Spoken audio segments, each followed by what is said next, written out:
And Chris Hockley here at the end of the 2012 Big River Winter Running Camp with Sophia Racette, the Nerinx Hall sophomore. Tell me what the last 4 days have been like. Was this your first time at one of the Big River camps? I came here in 7th and 8th grade, and then this year, and it was so fun. You know, I love all the coaches and counselors here, and the race at the end of the week was just so much fun. Yeah. Well, I guess it was just last weekend. Maybe it was the Post-Dispatch All Metro team picture that I saw you, and I thought, what? Who's that? Yep. You look so different without your sunglasses on, because that's the only time I ever see you. But congratulations on that honor. Thank you. Well, talk to me about, obviously you guys had it finished up here at MICDS with the competition and then the trivia. Tell me, what were some of the other highlights of the week? Well, we had a couple easy runs on Wednesday and Friday, and then on Thursday we had a workout, and so we did a fartlek run, and that was fun, just tapping your speed again and see what you can do in the middle of the winter. And then every day we had trivia, and we got to meet some amazing collegiate runners, and it's just so cool to see their success and compare your high school times to theirs, and just see what you can do in college. And Well, saw you in the race today with the FSU singlet. I assume that's courtesy of Colleen. Yep. Okay. Well, tell me, you had such a great freshman year, and I know probably disappointed you didn't make it to state meet and missed out at sectionals last year, but such a great cross-country season this year with third place finish at state. And then tell me how you did it at Nike Midwest, and then I know at Foot Locker you had a pretty solid race, I thought. Yeah, Nike Midwest and Foot Locker went, they were decent. Not as well as I wanted them to go. After state, it was like, you had a couple weeks until those other competitive races. Sure. And, the state meet's huge, but then Nike and Foot Locker just even huger. They're so big and so competitive.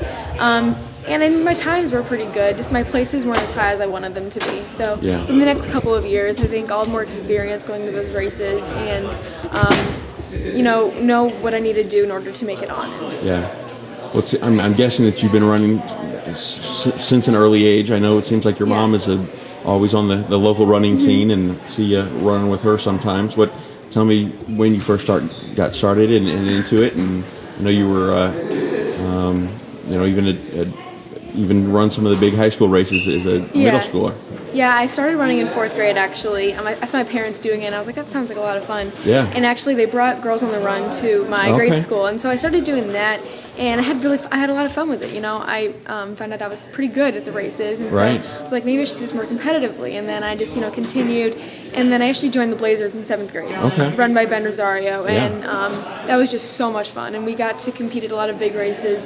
Foot Locker, like the open race, and then some national meets, and then really that's just propelled me forward. I never had a lot of success with it. Right. I think it was 8th grade at Foot Locker where you just posted an unreal time that would have put you in the seeded girls race. Would have put you really high up there in the open race. So, and then tell me just take me back to how the season went and what it felt like coming across.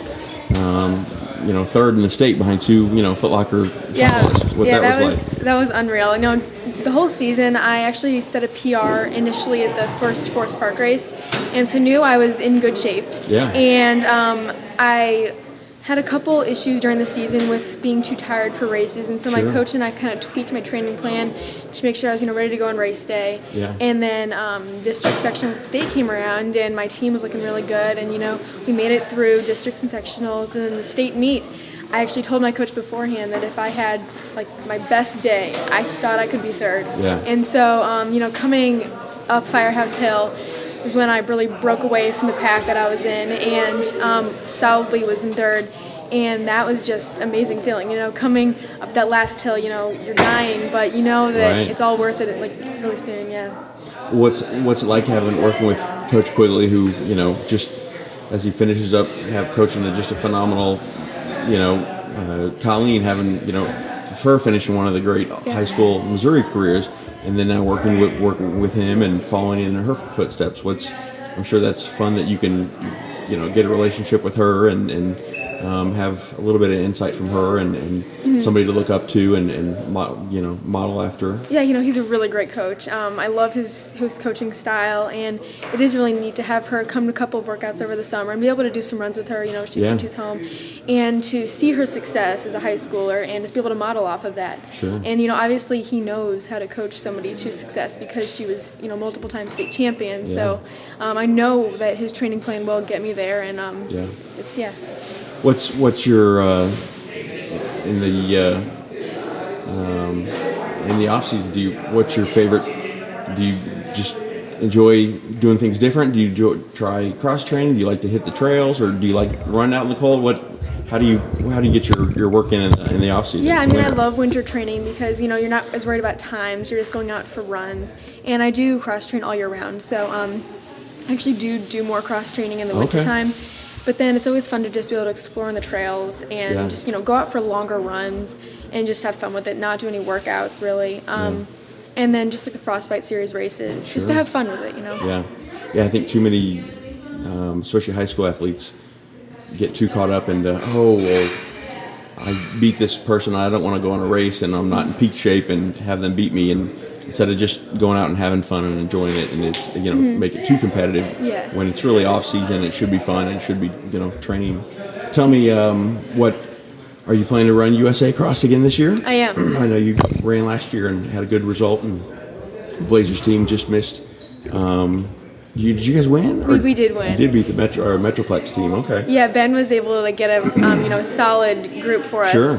And we had a lot of fun with it. And I think I was second on our team actually. And then if we have some of the same girls this year, we should do really well because all of us have gotten faster and matured more, and we should have a good result this year. So yeah, I'm excited for it.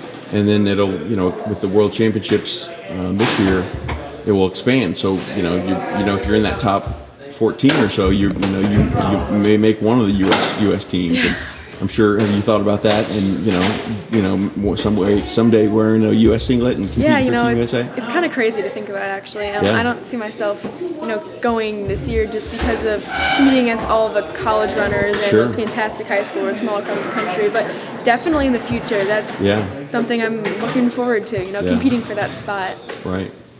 Well, I know you guys had just a fantastic 4x8 team last year and a loaded. Were you a part of that 4x8 team? I was. Okay. Yeah, we set a new school record in the districts, and we were actually 5th. Right. So we just missed going to sectionals. But our goal this year is to make it on. Yeah. And we're all looking stronger already, so we're excited for it. Yeah.